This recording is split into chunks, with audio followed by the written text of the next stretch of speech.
Não existem avanços no setor público e na democracia liberal sem transparência. Sobre isso, a gente vai conversar hoje com um convidado muito especial, o campeão brasileiro de transparência, também vereador mais votado da história de São José, em Santa Catarina, Crislan. Eu sou Mano Ferreira e esse é o Livres Entrevista.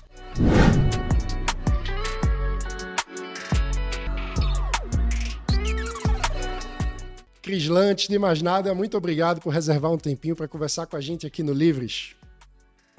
Obrigado, mano. Eu queria te cumprimentar, agradecer o convite, cumprimentar também todos que estão nos assistindo aí nessa entrevista aqui com o Livres. Boa. Crislan, você fez um mandato exemplar e consagrador, né? Sendo reeleito com a maior votação da história da sua cidade para o Legislativo. Mas vamos dar um passo antes do primeiro mandato e conta pra gente como é a tua história, como é que tu entrou na política? Essa é uma boa pergunta, mano.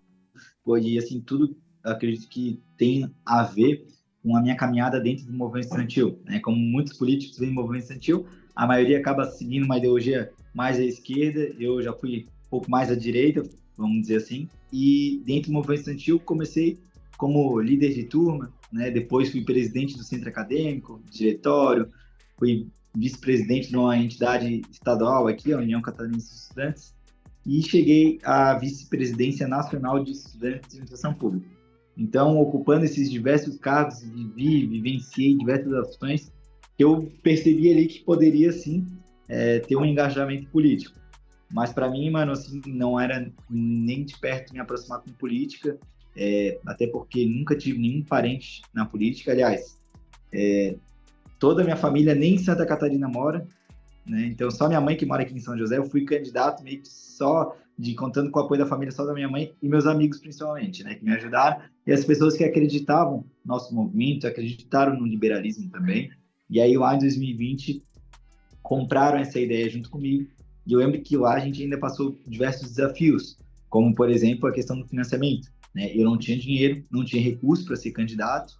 Eu era estagiário, né? Porque ganhava ali R$ 800 por mês numa bolsa e não tinha como financiar uma campanha eleitoral que a gente já ouvia falar que era uma campanha muito cara.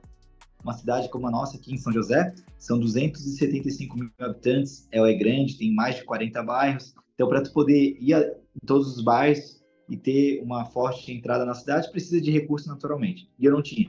E aí eu fiz um crowdfunding, né? A gente fez uma vaquinha lá em 2020, já foi a maior do estado na época, 270 doadores, né? Arrecadamos, questão financeira foi relativamente um valor baixo, uma campanha eleitoral, é R$ 11.700, mas valeu a pena porque as pessoas se engajaram e nos levaram até ser aqui na Câmara. Então eu diria assim que a minha caminhada, né, para chegar aqui na Câmara de Vereadores, no primeiro ano, fui eleito, tinha 22 para 23 anos, então foi muito daquela primeira eleição lá no movimento estudantil, né, e eu comecei a gostar daquela questão de política, fazia reunião com deputado, fazia reunião com vereador, ia atrás já de muitas melhorias, né, para o meu bairro também. E assim foi indo, acho que um caminho mais natural, sabe, mano? Crislan, uma vez eleito, qual foi o maior desafio e o maior aprendizado desse primeiro mandato? Bom, com certeza foi a questão, já que eu tive me comprometi a ter um mandato independente, foi manter uma relação harmônica, né? E fazendo um trabalho de fiscalização forte. Isso, inclusive, muitas vezes, dos meus pares também, mas não só da Câmara de Vereadores, do Poder Executivo também.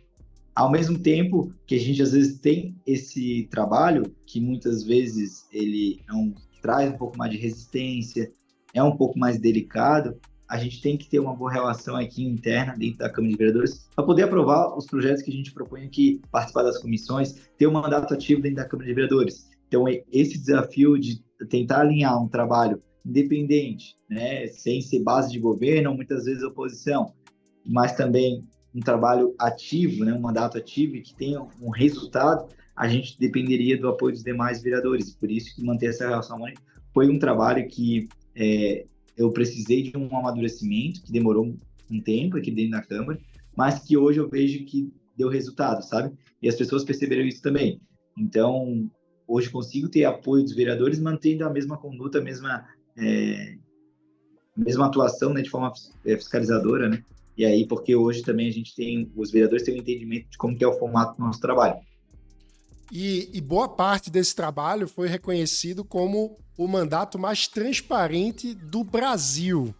Como que foi isso e como é que tu colocou a transparência como uma prioridade? Boa, mano, obrigado. Esse foi um título que alguns jornalistas políticos nos deram. Depois a gente convocar alguns, a gente fez meio que vamos dizer assim, uma coletiva, e eu apresentei só o que a gente fez de trabalho de transparência, não só dentro do gabinete, que eu precisava dar o exemplo na própria carne, para depois cobrar a prefeitura, mas o trabalho externo também de transparência. Eu vou dar alguns exemplos aqui rapidamente, até o pessoal do Livres saber o que a gente fez durante o nosso mandato, pautado na transparência. A gente, todos os meses, apresentou uma prestação de contas mensal. É como se fosse uma revista. E nessa prestação de contas, ela tem toda a minha agenda. Ou seja, cada reunião, não tem reunião que sai sem foto, né? Não tem entrevista que não vai estar lá. Tudo que eu faço durante o meu mandato está lá. É minha agenda aberta total. Tá lá os ofícios que eu encaminho, que eu recebo, os meus gastos aqui do gabinete, tá lá todas as propostas, projetos de lei que eu apresento durante o mês, enfim. A gente faz um resumo completo, né, do mês inteiro e apresenta todos os meses. Mas isso é só uma situação. A gente criou um gabinete digital para poder deixar tudo transparente. Nosso próprio portal de transparência, porque a gente tem portal de transparência da prefeitura e da Câmara, daí a gente vamos criar um portal de transparência do nosso gabinete também demos esse passo, né, apresentando nossas indicações com gráfico, com um Power BI, ficou bem legal, bem dinâmico, e fomos além também. A gente criou, falando um pouco também até de integridade, né, que também está relacionado com a transparência, fomos o primeiro gabinete do Brasil que criou um plano de integridade, um pacote de políticas de compliance, né, e no final todos os membros do gabinete assinaram um termo de compromisso se comprometendo em cada política que a gente apresentou aqui para o gabinete. Então, são mais de 60 páginas esse pacote. Eu vou dar um exemplo. Por exemplo, um artigo que tinha lá no nosso código de conduta. Eu não ia receber um presente com valor acima, né, de um valor muito alto, e qualquer presente, nem que fosse uma lembrança, teria que ser registrado no caderno. Então, a gente tem um caderno aqui. Por exemplo, outro ponto, não vou usar meu gabinete para fins eleitorais, né? Então, como comitê de campanha, utilizar a estrutura aqui do gabinete, o horário de trabalho no gabinete é para o gabinete, e a gente separou bem isso em relação à campanha eleitoral que a gente passou recentemente. Então, tudo isso no código de conduta, código que estava dentro do pacote de integridade, que também foi uma iniciativa. Mas eu posso aqui, para não ser chato, também falar muitas iniciativas, isso está tudo no nosso site também, para a gente poder deixar 100% transparente. Então, assim, mano, não tem nada que não seja transparente. Se quiser saber minha agenda no dia de hoje, a minha agenda da semana passada, ou de 2021, 2020, qualquer dia de trabalho, né? Tá tudo relatado lá, tá tudo bem transparente, a gente deixa tudo disponível, né? Para as pessoas poderem fiscalizar todo o nosso mandato.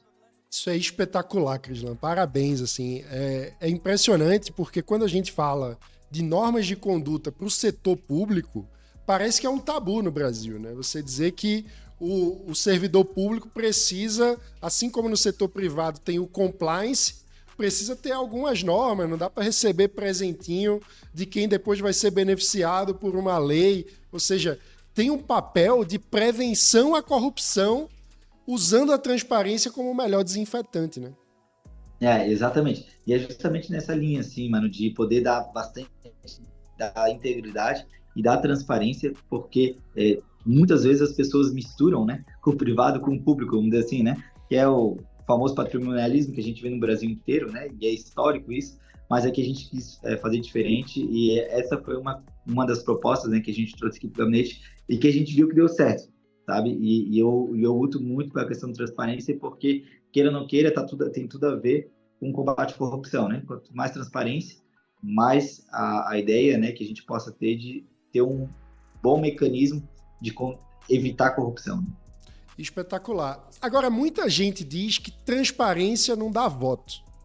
Você concorda com isso ou seu mandato refutou essa tese? Acredito que talvez meu mandato tenha refutado, mano, porque assim, quando eu entrei aqui, muitas vezes algumas pessoas me perguntaram, mas tu vai representar o teu bairro, tu vai representar uma categoria, os professores, o bairro tal, enfim, eu sempre falei que não, eu ia representar o interesse difuso, né, das pessoas, E eu acredito que, talvez pela minha formação, eu sou formado em administração pública e tenho mestrado também na mesma área, eu estudei muito sobre a questão de transparência. E é um assunto delicado, é um assunto que muitas vezes ele é técnico em cima, mas que a gente precisa botar o dedo na ferida, sabe? Se a gente que entende da importância da transparência não falar sobre isso, não falar sobre corrupção, não falar sobre o quanto isso é danoso, né, pro erário público, as coisas vão continuar do mesmo jeito, sabe? E eu sei que muitas vezes é chato botar o dedo na ferida, falar sobre corrupção, eu sei que é algo que muitas vezes incomoda, dentro da política é algo que não é comentado tanto por gente, são poucas pessoas que levantam essa bandeira, né? Mas é algo que a gente levantou e na campanha eu acredito que as pessoas reconheceram, sabe? Até porque a gente fez um trabalho sério em parceria com o Tribunal de Contas do Estado, o TCE, e também mano, com o Ministério Público. Então, quando eu vi alguma irregularidade, eu estava lá já acionando, nosso corpo jurídico ele já fazia uma denúncia, uma representação, e isso tudo foi um trabalho, né, que as pessoas no final agora nesse ano, pelo menos na urna, né, que é uma avaliação, vamos dizer assim, uma prova, né, para ver se a gente passou ou não no mandato e o resultado foi bem bacana. E a nossa pauta principal foi transparência. Espetacular. Eu queria que tu falasse um pouco mais sobre o papel dessa articulação entre mandato, Tribunal de Contas e Ministério Público. Teve algum gargalo ou eles foram aliados de primeira hora? Como é que, na tua avaliação, isso pode ser replicado em outros municípios? Bom, existe primeiro partir de uma lei que dá um apoio muito grande para os vereadores, para quem trabalha com mandato, até para acompanhar, que é a Lei 12.527, né, a Lei de Acesso à Informação, a LAI, e ela, que é uma lei federal, ela é um grande mecanismo assim, de ajuda para a gente poder buscar as informações públicas, né, informação que não sejam sigilosas. Mas em nível municipal, é raro ter uma informação que seja sigilosa, e por isso que eu fiz muito uso dessa lei. Quando a gente não tinha acesso às informações, né? Quando a gente não tinha acesso ao que a gente gostaria, a gente recorreu ao MP e ao TCE. Eu vou dar um exemplo aqui que hoje de manhã a gente teve um resultado. A prefeitura não gravava as licitações presenciais, sendo que, né, ela estava retroagindo, em vez de ela seguir pelo que os outros municípios estavam fazendo, licitações online, digitais, modernizadas, ela começou a fazer muitas presenciais nos últimos anos. Nosso trabalho ficou meses, nosso gabinete ficou meses fiscalizando, e a gente descobriu que eles não estavam gravando esse assunto. Era porta fechada, ninguém sabia, só tinha lá. Então, isso é um problema, até porque a lei, tanto municipal e uma lei federal, exigia o que as licitações presenciais fossem gravadas, não gravava. A gente pediu acesso à informação, foi negado, eles enrolaram a gente. Aí até que eu fui no Tribunal de Contas do Estado, né, e agora saiu a condenação da secretária de administração da época, né, enfim, e agora a prefeitura também vai ter que regularizar e gravar todas as licitações presenciais, né. E isso foi algo que começou com a lei de acesso à informação, né, quando a gente queria buscar algumas informações de licitação, descobrimos esse gargalo e a gente foi para cima. Mas o mais importante em relação a esses órgãos é o mandatário ter um corpo jurídico esclarecido, né, e que tem aí um notório saber mesmo para poder encaminhar as denúncias para o órgão competente, né? Mas para um vereador que é independente, o MP e o TCE, eles podem ser grandes parceiros. Muito bom. Crislan, outra iniciativa muito importante do teu mandato foi o PL da transparência de obras públicas, né? Conta um pouco para a gente como que funciona essa lei. Boa, mano. Então, o que a gente percebeu quando a gente chegou aqui no mandato? Eu ia em algumas obras para poder fiscalizar e a gente viu a ausência de informações. Uma obra que estava atrasada, não tinha informação, um contrato que teve aditivo, mas que não tinha a informação, o cronograma que foi alterado, mas que não tinha informação. Então, a nossa ideia era que existisse, né, e pudesse a prefeitura apresentar essa transparência especificamente das obras, né, até para evitar qualquer tipo de desperdício, qualquer tipo de desvio. Então, que pudesse tornar isso, todas essas informações atualizadas, né, de maneira mais fácil. A nossa proposta, né, projeto para dar mais transparência em obras. Ele ainda está em tramitação, né, esse específico, mas um que a gente aprovou, que foi bem bacana, que ele também acaba sendo, vamos dizer assim, filho desse projeto, mano.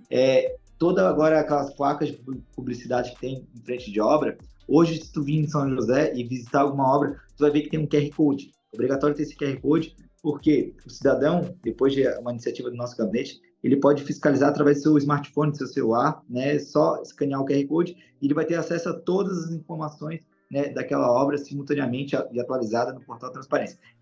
Direto.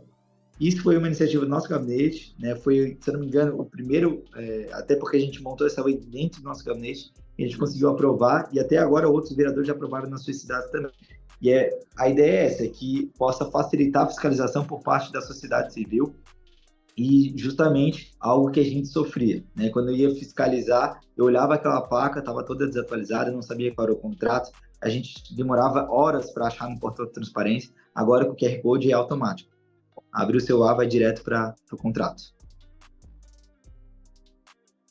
Espetacular. Isso aumenta a consciência da sociedade sobre quanto custa aquela obra, até para fazer uma avaliação de custo-benefício, né? O dinheiro público está sendo bem utilizado, ou seja, a transparência também tem um lado de ajudar a sociedade a aumentar a pressão pela qualidade do gasto público, né? De aumento de eficiência e efetividade do setor público.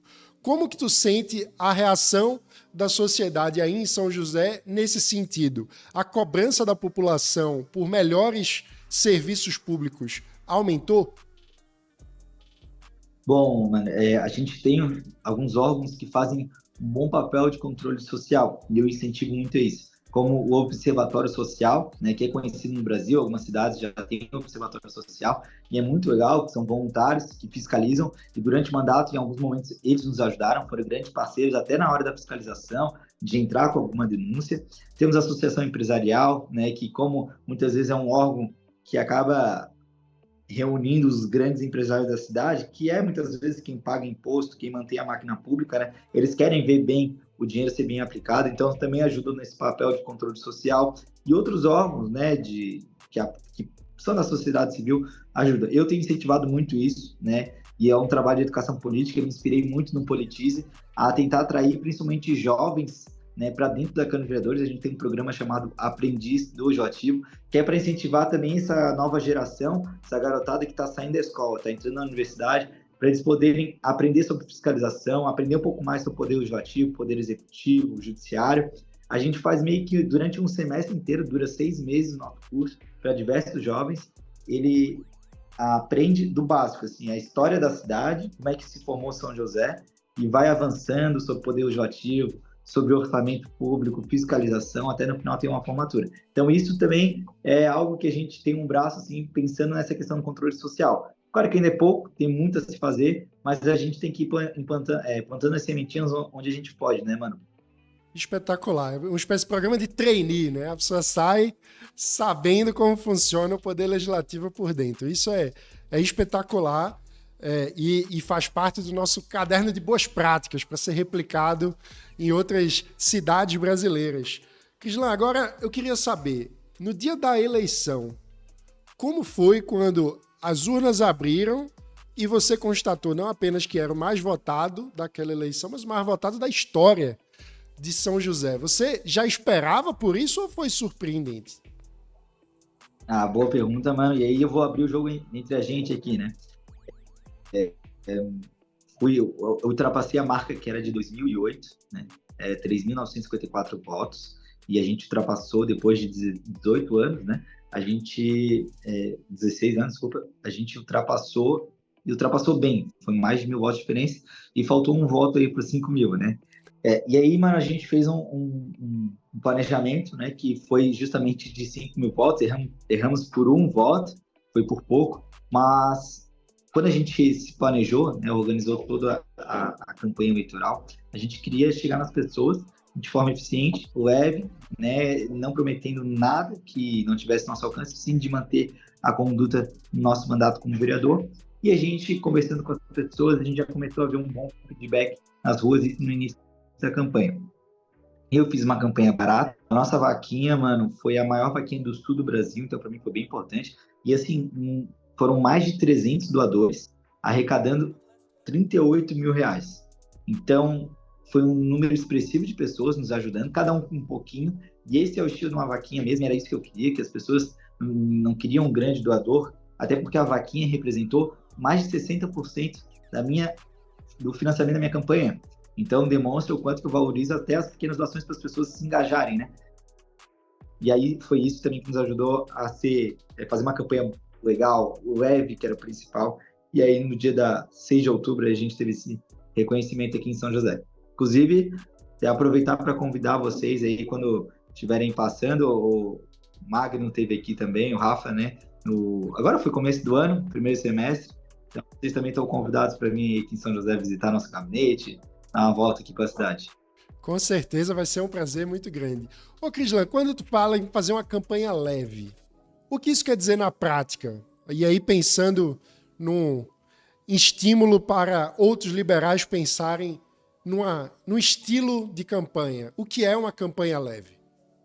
Boa, uma campanha leve, e é isso que eu sempre prezo para as novas lideranças que estão entrando na política, é não entrar naqueles vícios antigos que a gente quer combater, que a gente ouve falar tão mal, né?